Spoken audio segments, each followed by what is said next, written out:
Bapak, Ibu, Saudara-saudari yang terkasih di dalam Kristus. Salam jumpa kembali dengan saya, Romo Adnan Berkanis. Semoga Bapak, Ibu, Saudara-saudari dalam keadaan sehat walafiat. Saya akan menemani kalian sepanjang hari ini dengan renungan yang akan saya suguhkan pada kesempatan ini. Selamat menonton, selamat berefleksi. Bapak, Ibu, Saudara-saudari yang terkasih di dalam Kristus. Dalam hidup kita bisa saja terjadi perdebatan atau percecokan atau pertengkaran antara seseorang dengan yang lainnya. Pertengkaran dengan orang lain membuat hubungan kita terganggu. Pertengkaran bisa saja terjadi karena salah paham akan sesuatu hal. Hari ini dalam Injil dikisahkan mengenai orang-orang Yahudi yang mencari Yesus bertengkar di antara mereka ketika Yesus menyatakan dirinya sebagai roti hidup yang turun dari surga. Siapa yang makan roti itu akan hidup selama-lamanya. Roti hidup itu tak lain adalah daging Yesus sendiri. Pernyataan Yesus ini membuat mereka heran, salah paham, dan penuh pertanyaan bagaimana Yesus memberikan dagingnya untuk mereka makan. Mereka berpikir bahwa ini hal yang tidak masuk akal. Mereka tidak bisa menduga begitu dalam kasih Yesus. Mereka tidak pernah mengira betapa luas kasih Yesus kepada semua orang. Mereka tidak pernah menyangka betapa besar kuat kuasa Yesus. Mereka tidak menyangka bahwa di dalam kebangkitan, kemuliaan dan keagungan hidup ditampakkan, ditemukan.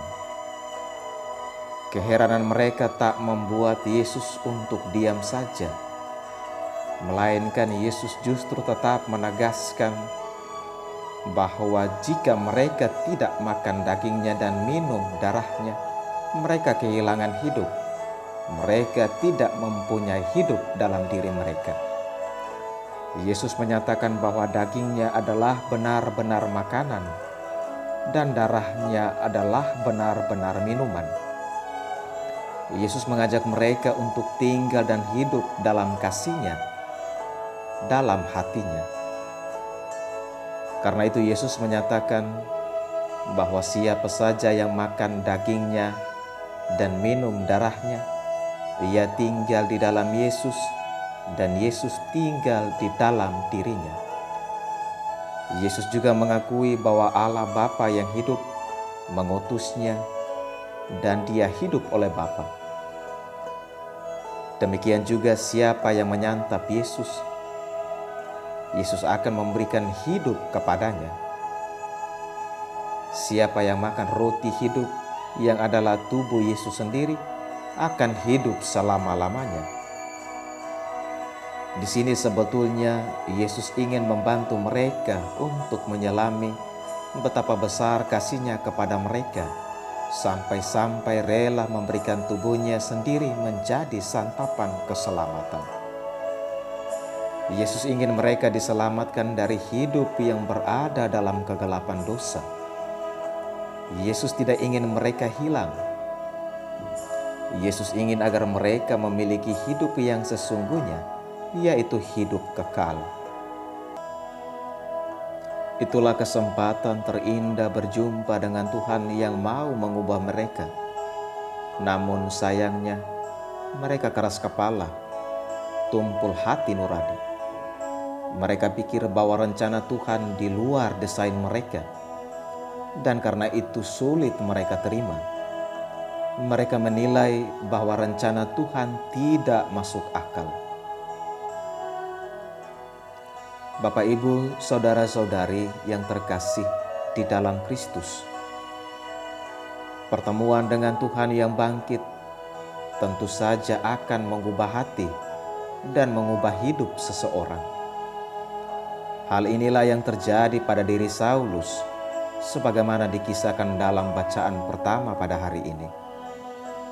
Betapa Saulus merasa bahwa ia bisa menentukan sejarah hidupnya sendiri dan sesamanya. Hati Saulus berkobar-kobar untuk mengancam dan membunuh para murid Tuhan. Saulus begitu yakin untuk pergi ke Damsyik guna menumpas habis para pengikut Kristus, baik laki-laki maupun perempuan yang dianggap sesat. Namun sayangnya, rencana Saulus amatlah berbeda dengan rencana Tuhan. Di tengah perjalanan ke Damsyik, Saulus berjumpa dengan Tuhan dalam rupa cahaya yang memancar dari langit dan mengelilingi dia. Saulus jatuh tanpa daya dan ia mendengar suara Tuhan menyapanya. "Saulus, kenapa engkau menganiaya aku?" Saulus heran dan bingung. Karena itu dia bertanya, "Siapakah engkau, Tuhan?" Yesus menjelaskan kepadanya bahwa dirinya lah yang dianiaya oleh Saulus.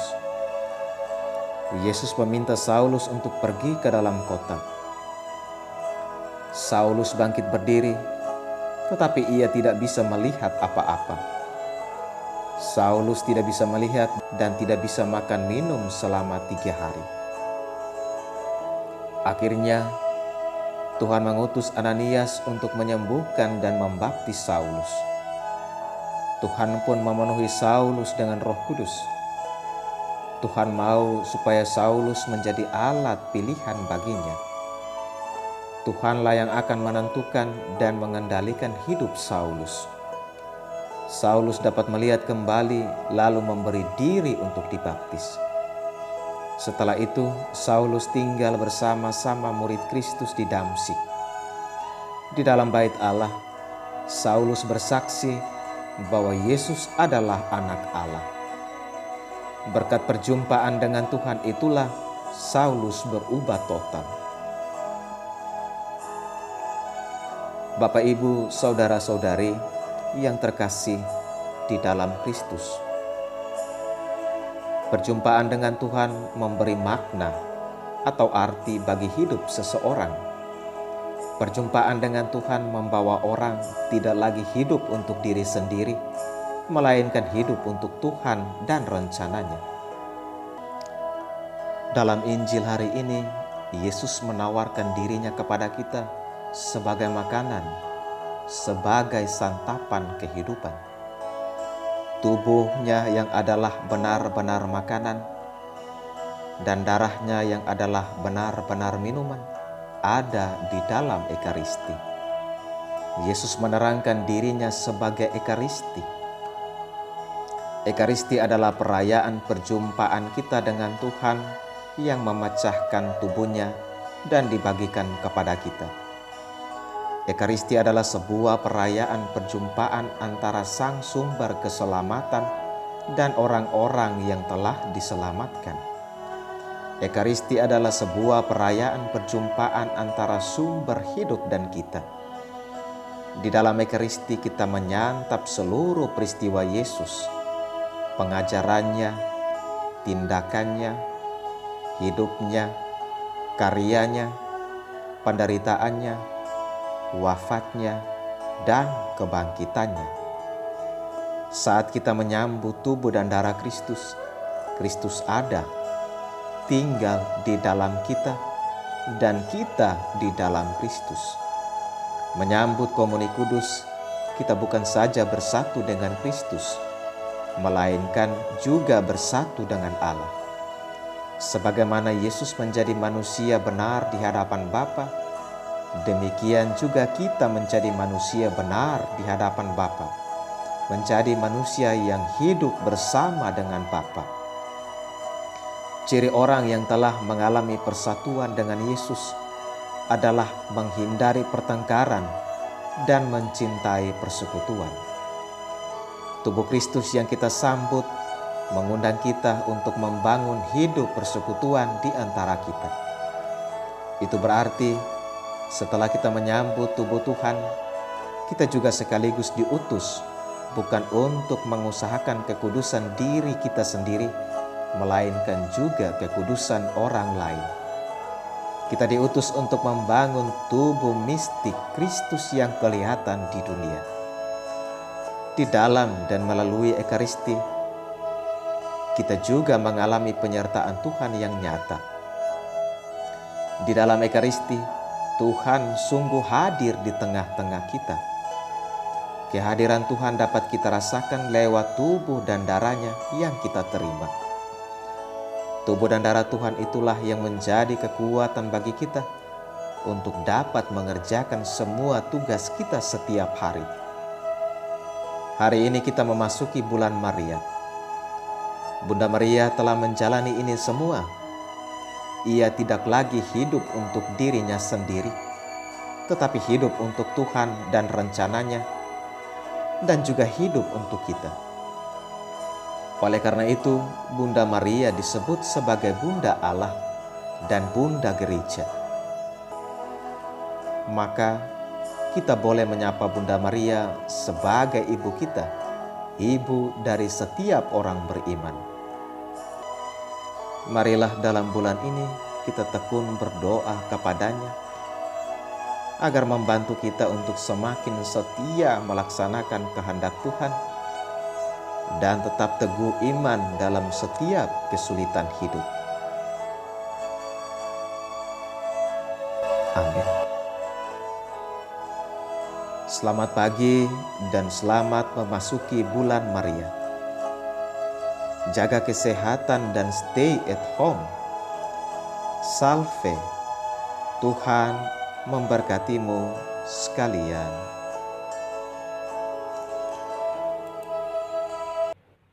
Terima kasih sudah menonton video ini. Jangan lupa like, komen, dan subscribe.